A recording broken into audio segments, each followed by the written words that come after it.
قرآن مجید میں 5 جگہ اللہ کے حق کے بعد فوراً والدین کا حق ہے.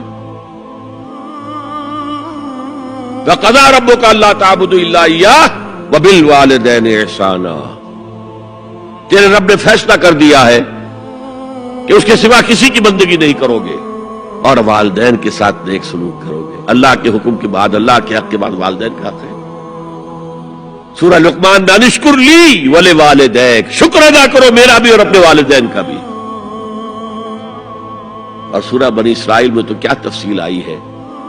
اما یبلغن عندک الکبر احدہما او کلاہما فلا تقل لہما اف ولا تنہرہما وقل لہما قولا کریما واخفض لہما جناح الذل من الرحمۃ وقل رب ارحمہما کما ربیانی صغیرا. اگر تمہارے والدین میں سے ایک یا دونوں تمہارے پاس بڑھاپے کی عمر کو پہنچ ہی جائیں،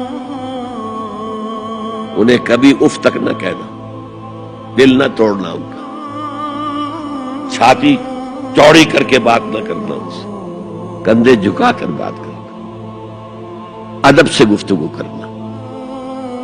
قل لہما قولا کریما واخفض لہما جناح الذل من الرحمہ، اپنے کندھوں کو جھکا کر رکھنا. اور پھر کہنا، اللہ سے دعا کرنا، رب ارحمہما کما ربیانی صغیرا، پروردگار میرے ان والدین پر رحم فرمائیو جیسے کہ انہوں نے مجھے پالا تھا جبکہ میں چھوٹا سا تھا. تو خاندان کے نظام کو مستحکم کرنے کے لیے 3 ڈائمنشنز ہیں. جیسے ایک کمرہ ہے، چوڑائی ہے، لمبائی ہے، اونچائی ہے. پہلے تو شوہر اور بیوی کے درمیان بانڈ آف لو. اب یہ شوہر اور بیوی پیرنٹس بن گئے ہیں، والدین بن گئے، اولاد آ گئی. سیکنڈ ڈائمنشن ایڈ ہو گئی، ادب، عزت. اور بہن بھائی ہے، اخوت، جس کو کہ وہ کہہ رہا ہے جی ویلز بھی، فریٹرنٹی. خاندان کا ادارہ مستحکم. یہاں ایک نقطہ اور بیان کر دوں. لیگل لیول پر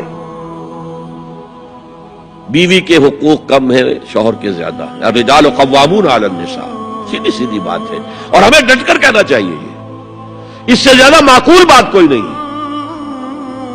کسی ادارے کے 2 سربراہ برابر کے اختیارات والے نہیں ہو سکتے. لیکن اخلاقی طور پر جو ماں کا حصہ ہے، باپ کا حصہ اس سے 1/3 ہے. قرآن مجید میں آیا ہے نا، حملتہ امہ وہنا علی وہن وفصالہ فی عامین ان اشکر لی ولوالدیک. اسے اٹھائے رکھا اس کی ماں نے اپنے پیٹ میں، کمزوری پر کمزوری جھیل. کمزوری تو ہو رہی ہے، اس کا خون چوس رہا ہے اندر، جھوک جو ہے وہ چوس رہی ہے خون اس کا. اور سب ماؤں کو تو اتنی نرشمنٹ موجود نہیں ہوتی کہ آپ پریگننسی میں اس کے لیے ضروری نرشمنٹ فراہم کر دیں. وہنن علی وہن، کمزوری پر کمزوری جھیل کر بھی اپنے پیٹ میں اٹھائے رکھا.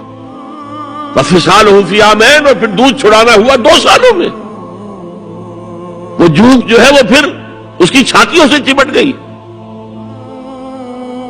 لہذا اس کا حق 3 گنا زیادہ ہے باپ سے. ایک صحابی حضور سے پوچھتے ہیں، حضور میرے حسن سلوک کا اولین مستحق کون ہے؟ فرمایا تمہاری والدہ. پھر پوچھا ان کے بعد کون؟ پھر کہا تمہاری والدہ. پھر پوچھا ان کے بعد کون؟ پھر کہا تمہاری والدہ. پھر پوچھا ان کے بعد کون؟ تو کہا تمہارے والد. 3 درجے. اور یہ جو فرمایا الجنت تحت اقدام الامہات، جنت تو ماؤں کے قدموں تلے ہے، یہ باپ کے بارے میں تو نہیں فرمایا. یہ ہے ایکویشن، بیلنس. اسلام قسط کی بات کرتا ہے، انصاف کی بات نہیں کرتا. انصاف تو یہ کہ آدھی روٹی ادھر دے دو، آدھی ادھر دے دو. انصاف ہے، یہ اچھی چیز ہے. یہ قسط یہ ہے کہ بوجھ اٹھانا ہے تو جو زیادہ قوی ہے اس کو زیادہ بوجھ دو اٹھائے، اور جو کمزور ہے اسے کم بوجھ دو. یہ قسط ہے. تو اسلام نے عورتوں پر ذمہ داریاں کم رکھی، ان کے اختیارات کم رکھے، لیکن اولاد پر حق ماں کا 3 درجے فائدہ.